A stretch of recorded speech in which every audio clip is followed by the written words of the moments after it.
5600 મિલી O2 STPA વિદ્યુત વિભાજનથી ઉત્પન્ન થાય તો તેટલા જ જથ્થા વડે કેટલા ગ્રામ સિલ્વર ઉત્પન્ન થશે?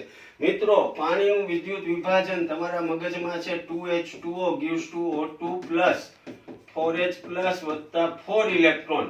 જો તમને 1 મોલ એટલે કે 22400 મિલી, અહીંયા ઈ મિલીની ભાષા છે, 22400 મિલી હોય તો 4 ફેરાડે પસાર થયો હોય. તમે જોઈએ છીએ કેટલો? તો કે 5600 મિલી ઓક્સિજન મળ્યો. એનો મતલબ 4 ગુણ્યા 5600 ભાંગ્યા 22400.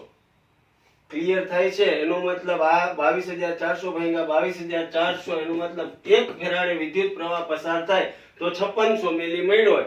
1 ફેરાડે તમારે કેમાં પસાર કરવાનું? તો સિલ્વર નાઇટ્રેટ.